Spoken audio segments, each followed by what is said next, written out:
All right, excellent. Well, I just want to start by welcoming everybody to our first official launch of Southwest Minnesota SBDC's webinar series. This is our first webinar, and today we are starting with my guest and myself, both of us consultants at the SBDC. We have Dwayne Hoverstein, and my name is Jessie Boyk, which I realize right now on Zoom still says Wendland. I should change that. But this first webinar is focused on a little bit of an introduction about what we do at the SBDC, what services we can offer to our clients, who is the ideal type client that we would work with. It gives you a little bit of information for you to potentially get started with us or refer us to a friend or a fellow business owner. The launch of this webinar series is starting a little bit in the middle of COVID and post-COVID. After helping a lot of our clients with SBA loans, such as the PPP and the EIDL loans, we are now shifting our focus to rebuilding, restarting, or continuing your business after COVID-19. Thank you. And it looks like we are ready to move ahead with our PowerPoint. Is that true? Yes. Again, as she said, we're going to be talking about what we do, and the last part of our presentation will be a business plan. Again, we'll be talking about the governor requires this, so we'll be getting into what things you ought to be looking at doing with your business as you come out of that. So we're going to move ahead. All right, so starting with our SBDC mission statement, just to clarify, the SBDC is nationwide, and then specifically in Minnesota, we have different territories that you'll see on the next slide. But our mission statement is a customer-driven organization of business professionals dedicated to helping small businesses succeed. We do this by enthusiastically providing creative solutions which exceed customer, employee, and stakeholders' expectations. And Dwayne, what's the best part about our services? Can't use the word free, right? No, there is no cost for any of these services to any of our clients. Again, we are paid by the SBA, state of Minnesota, and private donations. So again, for you to get help with us, there is no charge for our services. So here is the map of Minnesota that shows the 9 areas we have. So what you're looking at then is the southwest region. So starting the furthest east on McLeod County, and then moving towards straight west and a little bit southwest to that corner of Minnesota. In this capacity, we actually have our office on the Marshall campus of Southwest State Minnesota University. So we partner with state universities and colleges. We partner with local chambers of commerce, with the EDAs, and then with other federal, state, and local government agencies. And Dwayne, do you want to maybe specifically mention a few within our region that we partner with a lot? Okay, we do a lot with the chambers of commerce, whether it be Marshall, Hutchinson, Glencoe, Litchfield. Again, we do that. The other close relationship we really have with the Southwest Initiative Foundation, the economic development councils like in Hutchinson and other counties around the state. You might wonder why I focus on Hutchinson a little bit, because where I live. So that's why I usually start there. But again, we do cover all the counties of Southwest Minnesota and have consultants spread all over this region. Yes. So that we can help people. And in today's state of affairs, most of the things we're doing are what you see us on today, Zoom or phones.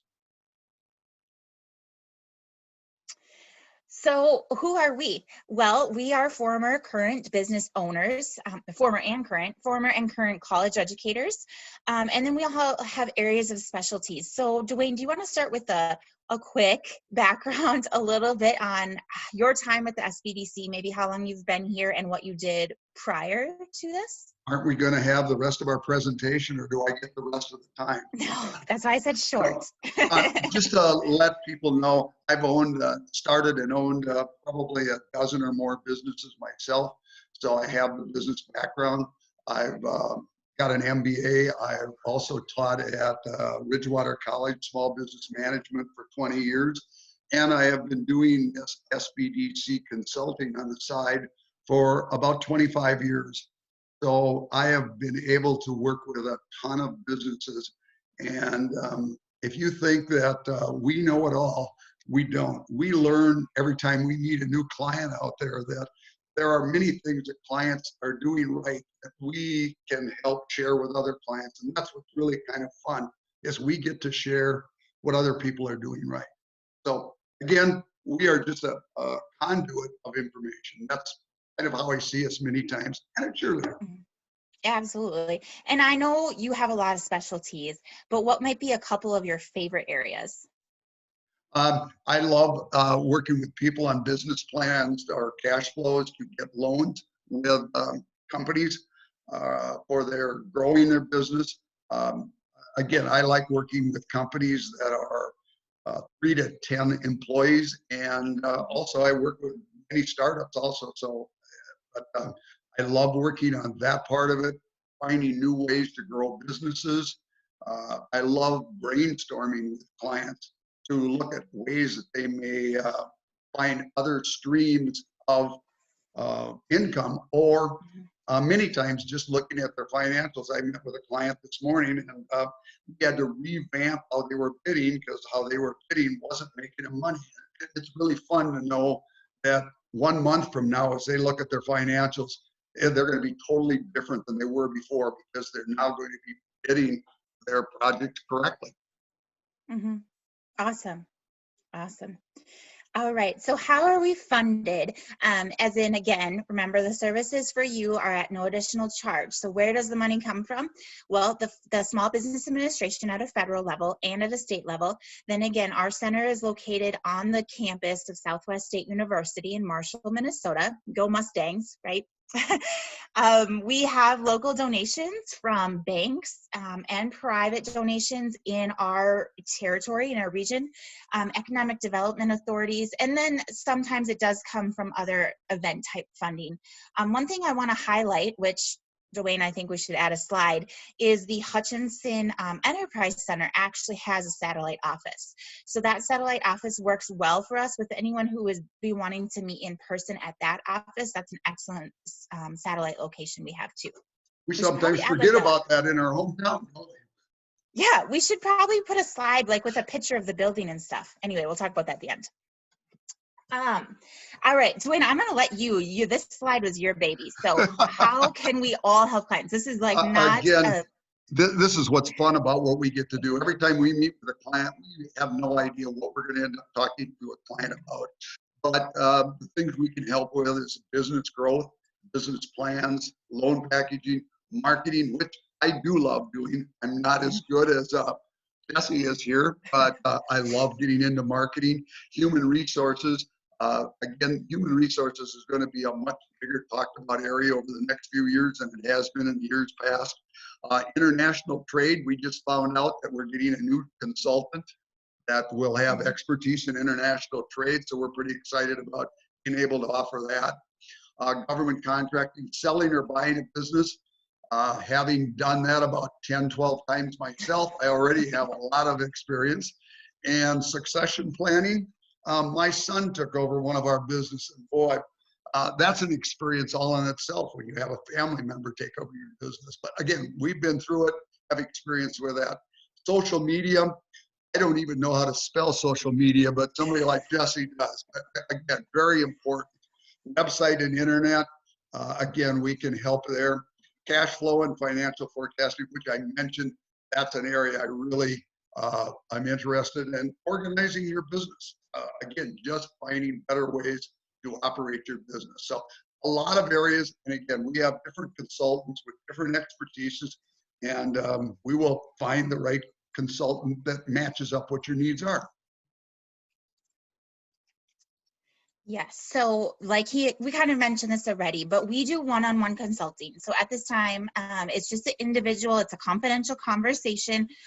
Typically starts with you signing up as a client on our website, or we can send you the link to do that. Then our conversations go via email, telephone, virtually such as Zoom, or we can meet in person, whether we meet at one of our satellite offices or if we come to visit you at your business. You do that so well. Okay, tell them the bad news. No, I don't like the politics slide. You do it. Okay. Again, part of what we put this one together for is the executive order that came from Governor Walz on April 23rd. It requires each business in operation during this COVID-19 to have a preparedness plan. In other words, something you ought to have in writing. And again, if you get a copy of this Zoom meeting that we're doing now, you will be able to link, just click on a link and go to that business plan, a plan that you ought to do. But again, it is required. And I don't know who's checking on it, but it is a requirement. Deed, I think. Deed, Ken? I don't know, but anyway, I was to a operation yesterday that it's obvious they have no plan whatsoever. And I would be shocked if they don't get reported and shut down. You know, and you have some other businesses I think are doing a good job, like Menards. Nobody can get into their store without having a mask on, all their employees and everything. So they definitely have a plan. It's very obvious. They have one-way traffic. So that's some of the things we talk about in a plan. But it is critical, I think, as time goes on, that they are going to be checking and seeing if you have a plan. And that's what we're going to talk about next, right? Yes. I mean, really, you can move forward on the slide. Really, this is your lifeline. If you think you're going to go back to business as usual, you're not going to survive. This is forever going to change our economy, the way you do business, and the way you make money.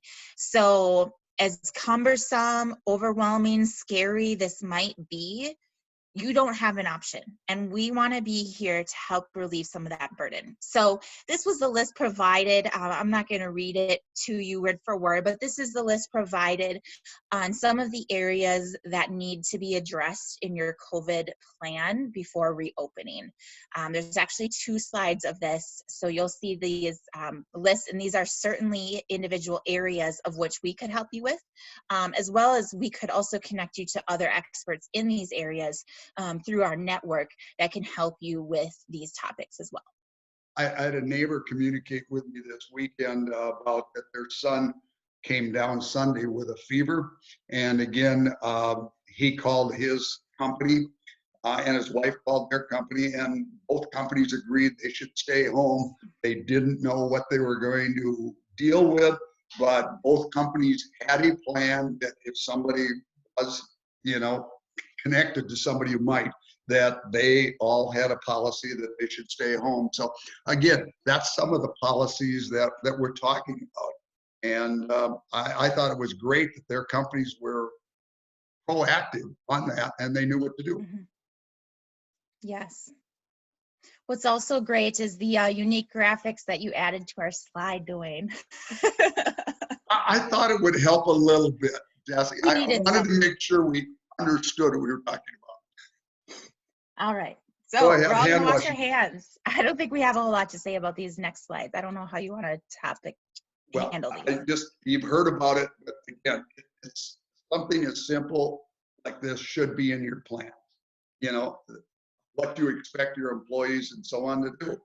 But again, important. You get the next one. Yes, respiratory etiquette. Well, I guess whether you believe it or not, you have to come up with the policy that your company is going to abide by when it comes to wearing face masks or any PPE or other protective gear as you ramp up production or bring back your sales force or bring back people just into their office locations. And again, many people remember or forget what the masks are really for. They're to protect other people from you. Again, so it isn't that you're getting protected, you're not worried about it. It's the idea that you need to put this on to protect other people from you. Social distancing. Again, this word should be physical distancing, but remember, Dwayne doesn't know how to sell social media. So you can still be very social and virtual in your business, but you can be physically distanced. And this is really one of the key areas of how you're going to work your business differently. You've seen so many businesses put up the plastic or glass shields for protection and for distance, or recently the conversation this week has been about not accepting cash and only having to use debit or credit cards so that your employee, so to speak, doesn't have to handle the cash. So really, those would be the type of topics we're talking about when we're talking about social or physical distancing.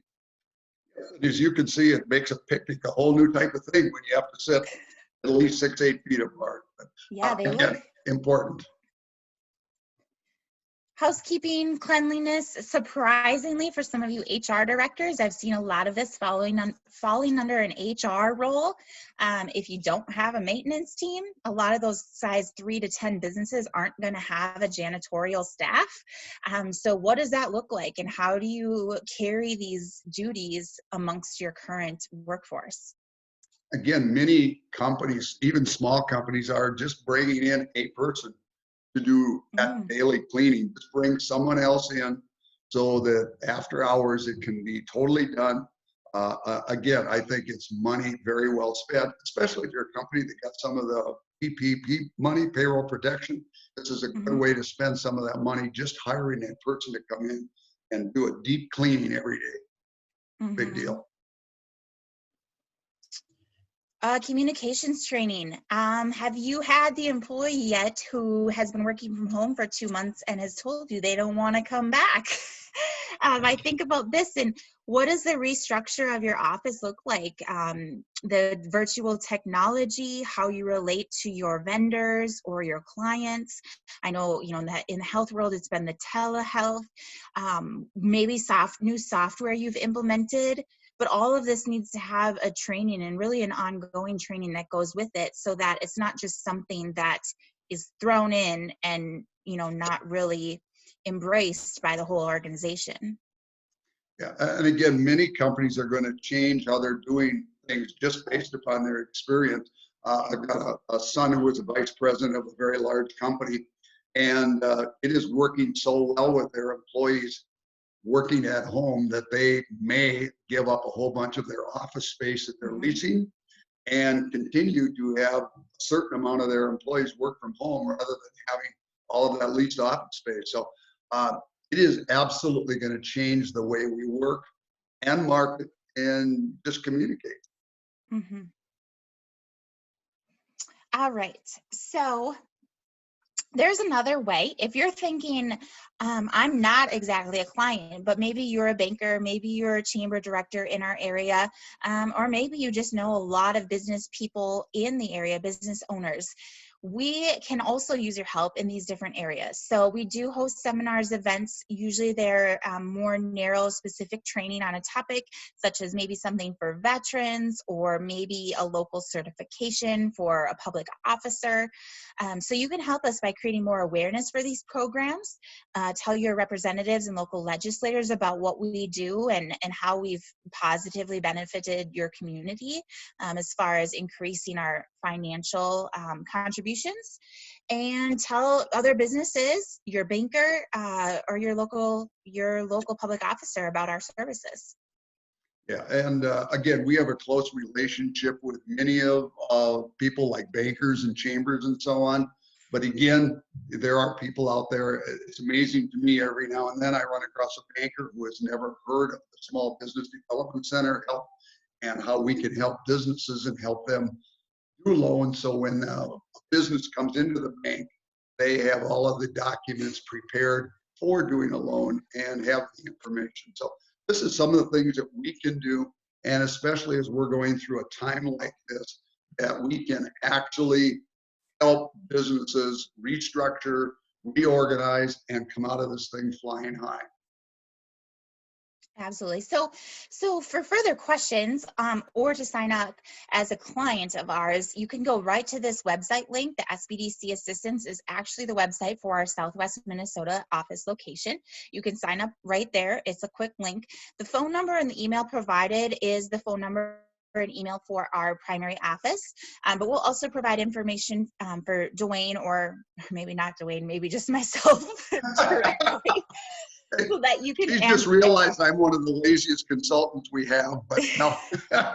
No, but we could provide private information too, or you could, you could probably contact the consultant that you already work with or that referred you to this webinar.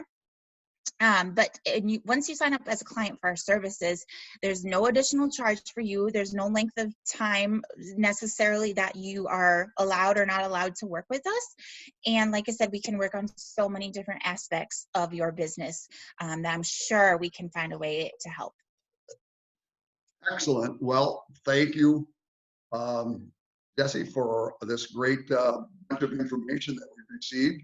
And we will be doing this every other week on the first and third Wednesday of the month at noon. So again, stay tuned for us, watch for our links. And if there were any things that you would really like us to talk about, we'd be happy to do that. So everybody have a fantastic day, and we'll talk to you later.